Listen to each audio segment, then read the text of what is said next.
Yo, it's shaking AC. Ooh, well, your hair is shaking. Yeah, I mean, there's something wrong with the heating in this office. And so I turned on a fan and, you know, gives me a bit more of that Calvin Klein underwear model kind of look. Or Marilyn Monroe. Yes. Start like dancing in it and stuff. Yeah, if I wore dresses, but I do not. Okay, good to know. Good Yeah. to know. So, how is your day going? It's wonderful. I mean, I know it's so cliche to talk about the weather, but when you're just constantly slammed with snow and slush and all the salt and all that sort of stuff to get through the winter, when you do have hot, humid weather, like it just is so gratifying to get out there and start sweating and develop some pit puddles and just enjoy the sizzle. Okay, well, that's a different answer than I expected. So, although I should expect that answer, but okay. So, I was thinking about my roundtable, my field coach roundtable yesterday, and I had a little bit of like a mini aha moment, and I thought I would share it. Okay, give her. I'm Give excited. her.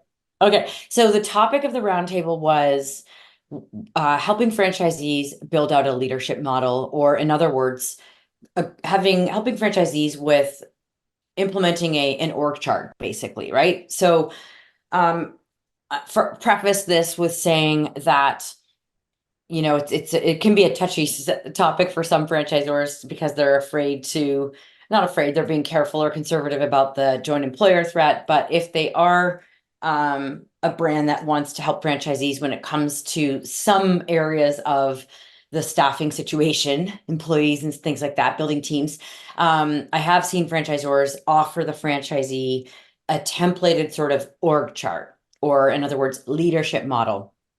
So it would be like showing, at this stage, you to grow like of growth, you potentially would have a manager, maybe a salesperson or a business development person, X number of team members. You might have two different departments depending on the brand and the type of service that's being offered. So basically, you're showing the franchisee, and there might be like, that here's what it looks like. Here's sort of the longer term, but in the shorter term to get there, here's what we need to do. So first of all, this is not the aha moment, but it really does help. It's so important to show franchisees. I feel like it's something that I see people kind of surprised that they didn't think of it before, but that it helps to show the franchisees what they're working towards. You know what I mean? Like if you say to them like, oh, you should get a manager, you should do this, their first thought is like, maybe confusion. And I always love the line that a confused mind says no.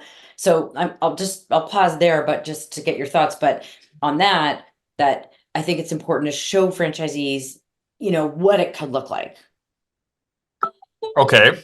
I mean, I agree. I think that's Okay. awesome. It's important to show that to everyone, like even your head office staff, right? Yeah. Um, but getting down to that really depends on why they want to do that, right? Maybe they just wanted a single person operation, right? They never wanted to grow it Mm. into like this massive, tree of people. Yeah. So that gets to the second, kind of the second point, and this is where I had a bit of an aha moment.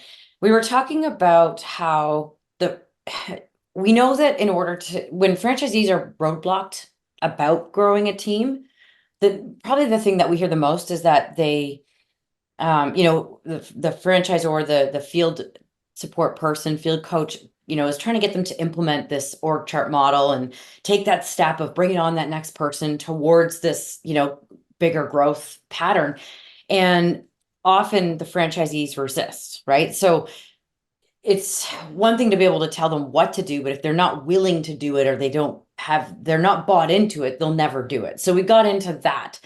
Um, I don't know. I don't know. Maybe you've experienced with this with franchisees where they wanted something, but then they don't act on it. What do you think is going on there? Okay, this might get very deep here.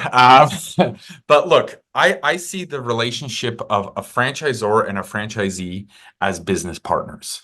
Okay, there's no if, ands, or buts about that. Business partners, full stop. All right. If anyone out there wants to challenge me on it, bring it on. Okay.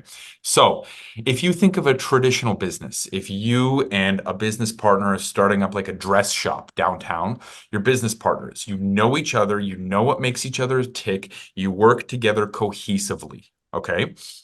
It is so when it comes to the franchisor franchisee relationship, it is the responsibility of the franchisor to pick a franchisee that they can get along with, they can work with, they can share trials and tribulations and successes with, right? And then it is a responsibility of the franchisor to act on that. However, there is also a large amount of responsibility on the franchisee here. I think a lot of times in franchising, when there's problems, the franchisee gets off. Franchisor needs to fix this. Franchisor needs to get in there. If you're listening to this and you are a franchisee and you want to keep things hidden from your franchisor, you don't want to explain the why or how things are going or why you're doing this business, or you don't want to listen to them, you should not be a franchisee. You have to come to the table with the same thing that the franchisor is coming to the table, working under the assumption that the franchisor is coming to the table with the right things, because there are some bad players out there. But if the franchisor is sharing things with you, trying to support you, trying to grow you, and you don't want to listen to them, you do not want to follow them, you do not belong there. Get out. Now, it's the franchisor's fault for bringing you in, but from another standpoint, maybe you weren't transparent enough in the vetting process, right? So I think when there's, disconnections between how things should operate, like this tree, this accountability tree, both people have to come to the table. You know what I mean? Yeah, well, you definitely took that in a bit of a different direction. Okay, I'm gonna bring it back. And when you said accountability tree, just to clarify, you mean like in this case, we're talking org chart. We're not yes, accountability charts are cool, and that's I love an accountability chart over an org chart, but the point of the org chart is to just show the role, like the positions that they need to potentially hire for. It's not so much about the responsibility of those things at that point when I'm for the case of this or the purpose of this explanation. But yeah, so you are getting kind of onto something that came up, and that is that, as one of the things that often it comes down to is understanding what the franchisee's goals are, right? What is their why? What are their goals? Why do they have this business? What motivates them? That's when we know that, there's a better chance we can help them take those harder leaps, like bringing on a new, a person in a more supervisory or manager position that's going to work under them, or do those things that they think are hard to do, or invest the money to do that, or let go of responsibilities so that someone else can do it, right? We're trying to always remind them of their why and come back to that. But what came up yesterday is that, sometimes it's one thing to, if the franchisee doesn't know their why, then there's ways that we can help them uncover that. But some franchisees just they're not comfortable admitting their why, and they're not comfortable. They don't trust the franchisor enough with what it is. And so, like, for example, yesterday, one example was that one of the field team members talked about it took over 2 years, but eventually this person found out that a franchisee was using the business as a tax shelter. And it was like this ulterior motive, and there could be other reasons and ulterior motives. Now, I'm not saying that's okay, like going back to what you were saying.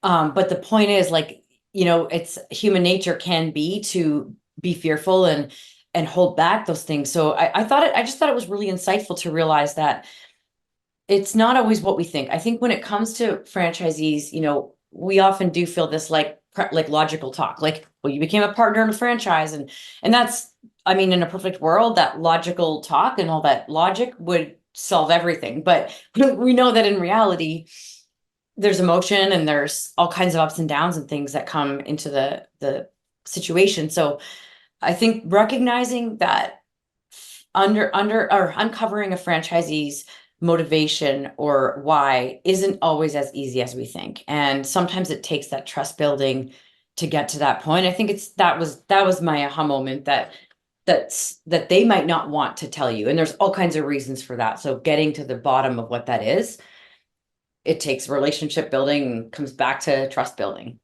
Yeah, and you got to build that trust before you get into bed together, Yeah. because Yeah. Again, that's in a perfect world. yeah. I'm sorry to tell you, but it's not a perfect world. All right, let's wrap it up. Okay. All right.